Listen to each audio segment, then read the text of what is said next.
నమస్తే రామకృష్ణ గారు, welcome to icon politics. నమస్కారం అండి.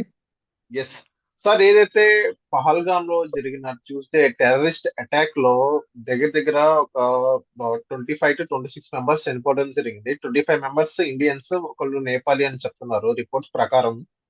సో ఆ సంఘటన జరిగిన తర్వాత మీకు ఏమనిపించింది? అండ్ ఇప్పుడు మా క్వశ్చన్ ఏంటంటే, సంఘటన జరిగిన తర్వాత నెక్స్ట్ స్టెప్స్ ఎలా ఉండబోతున్నాయని వేరే ఇప్పుడు ఎవరైతే టెర్రరిస్ట్ ఉన్నారో వాళ్ళకి చూపించాలే కానీ, బీజేపీ మాత్రం హిందూ ముస్లిం అని ఇక్కడ కూడా వేరియేషన్ చూపిస్తూ ఆ, చేయడం కానీ, ఈ మొత్తం పరిణామాలు చూస్తున్నారు, మీకు ఏమనిపిస్తుంది సార్? మరి ఇది అత్యంత దురదృష్టకరమైన ఘోరమైన సంఘటన.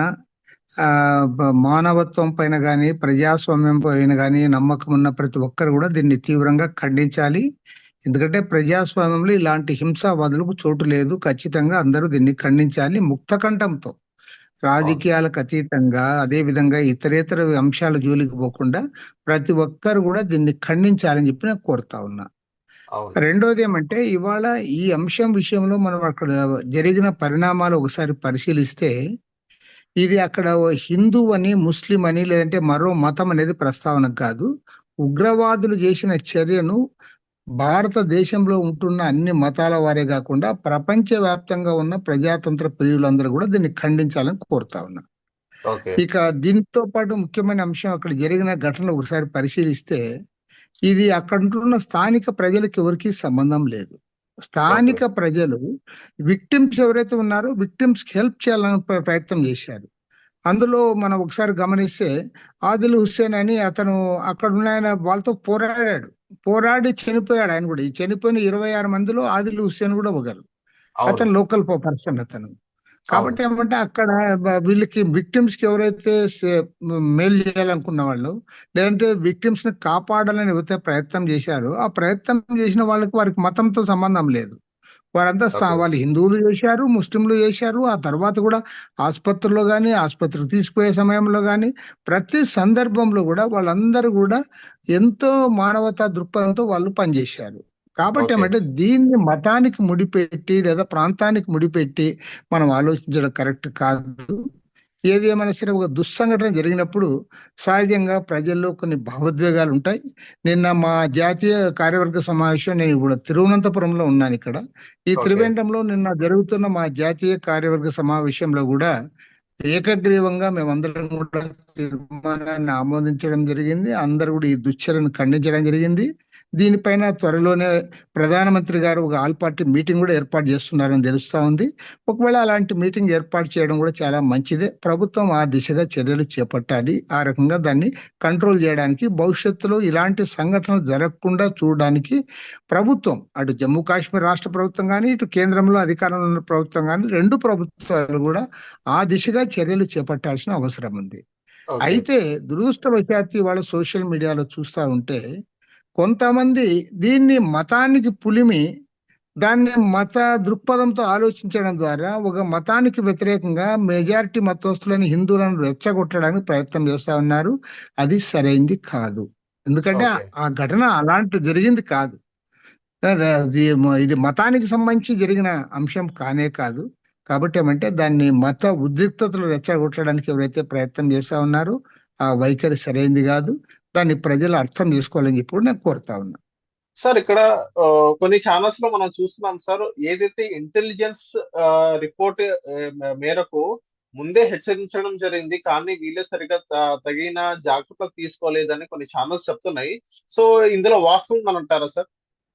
ఇంటెలిజెన్స్ రిపోర్ట్స్ ఉన్నాయనే విషయము, తర్వాత అక్కడ ఒక పరిస్థితి కూడా అలాంటి పరిస్థితి ఉందనే విషయము ప్రభుత్వానికి తెలుసు, ప్రభుత్వ సంస్థలకు తెలుసు అనే విషయము ఆ, గణనీయంగా చర్చింపబడతా ఉంది. ఓకే. ఎందుకంటే ఇటీవల కాలంలో అక్కడ ఆర్టికల్ 370 రద్దు చేసి జమ్మూ కాశ్మీర్ రాష్ట్రాన్ని కూడా వారు మూడు ముక్కలు చేసిన తర్వాత అక్కడ తీవ్రవాదం బలపడతా ఉంది అనేది ఒకటి. నంబర్ 2 ఏమంటే, ఓకే. పాకిస్తాన్ లో వాళ్ళకి ఇంటర్నల్ గా సమస్యలు ఎక్కువ పెరిగిపోతున్న నేపథ్యంలో పాకిస్తాన్ ప్రభుత్వం కూడా ఇవాళ భారతదేశంలో కొంత ఇలాంటి వాటిని ప్రోత్సహిస్తుంది అనేది కూడా వాస్తవమే. కాబట్టి ఇంటెలిజెన్స్ దగ్గర ఆ సమాచారం ఉంది. అటు రాష్ట్ర ఓకే ప్రభుత్వంలో ఉంటే ఇంటెలిజెన్స్ కానీ, సెంట్రల్ గవర్నమెంట్ ఇంటెలిజెన్స్ కానీ అలాంటి సమాచారం అయితే వారి దగ్గర ఉంది. కానీ ఆ ఓకే సమాచారం ఉన్నప్పటికీ కూడా వారు సరైన దిశగా చర్యలు చేపట్టలేదనేది కూడా ఇవాళ కొంత చర్చ జరుగుతుంది. కానీ ఓకే నేను మీకు మనవి చేసేది ఏమంటే, ఇవాళ ఒక దురదృష్టకరమైన సంఘటన జరిగిన నేపథ్యంలో ఆ, మనం ఇంటర్నల్ గా మన గవర్నమెంట్, రాష్ట్ర ప్రభుత్వం ఈ రకంగా ఉంది, సెంట్రల్ గవర్నమెంట్ ఈ రకంగా ఉంది, పోలీస్ ఈ రకంగా యాక్ట్ చేయలేదు అని వాటి జోలికి పోవడం ఇప్పుడు సమంజసం కాదు. కాబట్టి ఫస్ట్ ఆఫ్ ఆల్ మనము మొత్తం దేశంలో ఉన్న ప్రజలకి ఒక కాన్ఫిడెన్స్ ఇవ్వాలి. వీఆర్ ఆల్ వన్ అనే ఒక పద్ధతిలో మనం వ్యవహరించాలి. నంబర్ 1. నంబర్ 2 ఏమంటే, ఈ రోజు ఉన్న పరిస్థితుల్లో ఈరోజు కాశ్మీర్ లో ఉంటున్న పరిస్థితులను చక్కదిద్దడానికి గత అనేక దశాబ్దాలుగా జరుగుతున్న ప్రయత్నాలు ఫలించడం లేదు. ముఖ్యంగా నరేంద్ర మోడీ ప్రభుత్వం అధికారంలోకి వచ్చిన తర్వాత వీరు తీసుకుంటున్న చర్యల వల్ల అక్కడ ఏమాత్రం కూడా ఇది తగ్గే పరిస్థితి, ఉద్రిక్త వాతావరణం కానీ ఉగ్రవాదుల దుశ్చర్యలు కానీ తగ్గే అవకాశం కనిపించడం లేదు. కాబట్టి ఏమంటే, ఇప్పుడు ఏదో ప్రభుత్వాన్ని విమర్శించాలి, బీజేపీ గవర్నమెంట్ విమర్శించాలి, లేదంటే అక్కడున్న ఓమర్ అబ్దుల్లా ప్రభుత్వాన్ని మనం విమర్శించాలనేది కాకుండా వీటిపైన మనం అందరం కూడా రేపు మళ్ళీ ఎలాగో ప్రైమ్ మినిస్టర్ గారు ఆల్ పార్టీ మీటింగ్ పెట్టినప్పుడు కానీ, దానికి ముందుగా కానీ, ఆ తర్వాత అయినా సరే అందరం కూడా ఈ దేశాన్ని కాపాడుకోవడానికి, దేశంలో ఐక్యతను సాధించడానికి, వివిధ మతాల మధ్య, వివిధ కులాల మధ్య మన ఒక సమస్యపూర్వకమైన వాతావరణాన్ని సృష్టించడానికి, లేదా దాన్ని పాదుకొల్పడానికి మనం తీవ్రంగా ప్రయత్నం చేయాలి. ఆ ప్రయత్నాలు దేశవ్యాప్తంగా కూడా జరగాలి. అందులో లౌకిక శక్తులన్నీ కూడా ఉండాలి. ఇవాళ సోషల్ మీడియాలో కొంతమంది ఏమంటే లౌకిక పార్టీల పైన, లౌకిక వాదుల పైన తీవ్రంగా వారు విమర్శల దాడి చేస్తా ఉన్నారు. చాలా వల్గర్ ఓకే లాంగ్వేజ్ లో కూడా మాట్లాడుతూ ఉన్నారు. అదే విధంగా ముస్లిం మైనారిటీలకు వ్యతిరేకంగా కూడా ఇవాళ దీన్ని రెచ్చగొట్టడానికి ప్రయత్నాలు చేస్తున్నాడు. ఇది ఏ రకంగా కూడా మన దేశ ప్రజలకు కానీ, దేశానికి కానీ ఉపయోగపడేది కాదు. మన ఓకే దేశం ఐక్యంగా ఉండాలి, మనం అందరూ సమైక్యత ముందుకు సాగాలి, వరల్డ్ లో మనం కూడా కలిసికట్టుగా ముందుకు సాగాలన్నప్పుడు ఖచ్చితంగా మన దేశం ఒక లౌకిక రాజ్యాంగానే ముందుకు పోగలదు. కానీ లౌకిక వాదాన్ని మేము మట్టు పెడతాం, మెజారిటీ మతాన్ని పైకి తెస్తాం, లేదంటే మైనారిటీలు మేము చీదరించుకుంటాం, మైనారిటీల పైన దాడులకు దీన్ని ప్రేరేపిస్తాం, లేదా దీని ద్వారా రాజకీయంగా లబ్ధి పొందుదామని ఎవరైనా ప్రయత్నం చేస్తే వారు ఖచ్చితంగా దేశానికి అన్యాయం చేసిన వాళ్ళు అవుతారు, దేశ ప్రజలకు కూడా నష్టం చేసిన వాళ్ళు అవుతారు.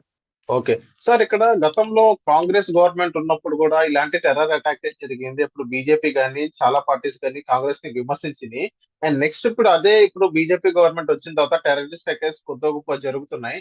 ఇప్పుడు బీజేపీ ఎలా క్లెయిమ్ చేసుకునే అవకాశం ఉందండి సార్? మళ్ళీ కాంగ్రెస్ కూడా బీజేపీ వాళ్ళు ఈ ఈ తరహా ఏమైనా విమర్శలు వచ్చే అవకాశాలు ఉన్నాయా సార్? నేననేది ఇప్పుడు కాంగ్రెస్ పార్టీని తప్పు పట్టడం వల్ల కానీ, లేదంటే అక్కడున్న నేషనల్ కాన్ఫరెన్స్ ప్రభుత్వాన్ని తప్పు పట్టడం వల్ల కానీ ఇప్పుడు జరిగేది ఏమీ లేదు, ఒరిగేది కూడా లేదు.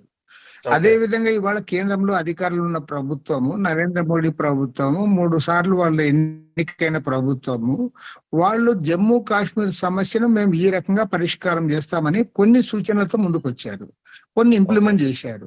ఆర్టికల్ 370 రద్దు చేయడం కానీ, లేదంటే జమ్మూ కాశ్మీర్ విడగొట్టడము, వీటి వల్ల ఇది అవుతుంది. తర్వాత మేము బ్లాక్ మనీని అరికడతాము, ఉగ్రవాదులకు బ్లాక్ మనీ దొరకకుండా చేస్తాము, కాబట్టి ఉగ్రవాదాన్ని మేము అణిచేస్తామని చెప్పారు. మరి ఓకే వాళ్ళ తీరా 11 ఏళ్ల తర్వాత వాళ్ళ ఎక్స్పీరియన్స్ తర్వాత ఇప్పుడు వాళ్ళు కూడా దీనిపైన రివ్యూ చేయాలని నేను కోరుతా ఉన్నా. నేను ఓకే రిక్వెస్ట్ చేస్తా ఉన్నా, ఇప్పుడు మీరు ఏవైతే తీసుకున్నారో, మీరు తీసుకున్న చర్యల వల్ల ఉగ్రవాదం బలపడిందా, ఉగ్రవాదం బలహీనపడిందా, దానిపైన మీరు రివ్యూ చేయండి. అదేవిధంగా ఓకే ఇవాళ దేశంలో మత సామరస్యం పెరుగుతా ఉందా, లేకపోతే మతాల మధ్య విచ్ఛిన్నం జరుగుతా ఉందా, ఒక పరస్పర సహకారం, సహనం తగ్గిపోతా ఉందా, దీనిపైన రివ్యూ చేయమని కోరుతా ఉన్నా. కాబట్టి ఓకే నేనేమంటే, ఇప్పుడు ఏదో ఒక ఘటన జరిగింది కాబట్టి అందులో 26 మంది చనిపోయిన ఘటన ప్రపంచవ్యాప్తంగా ఇవాళ ప్రజలందరూ కూడా ఒక రకంగా దీనిపైన ఒక తీవ్రమైన విచారం వ్యక్తం చేస్తున్న సందర్భంలో ఇవాళ నేనేదో బీజేపీకి టార్గెట్ చేద్దామనో, లేదంటే మరో పార్టీని టార్గెట్ చేస్తామనేది కాకుండా ఇవాళ మనము ఒక సంయమనం పాటించి, ఒక మాటలో చెప్పాలంటే మన భావజాలంలోనే ఉంది. మనము ఇతర మతస్థుల పట్ల కానీ, ఇతర దేశాల ప్రజల పట్ల కానీ మనం సంయమనం పాటించేవాళ్ళం. కాబట్టి ఇప్పుడు సంయమనం పాటించి అసలు ఏం జరుగుతా ఉంది, what is going on in the state, what is going on in the all over India, తర్వాత మనం తీసుకున్న చర్యల వల్ల ఇవాళ మీరు కరెక్ట్ 3 సార్లు మీకు ప్రజలు అవకాశం ఇచ్చారు. Thank you know sir. Subject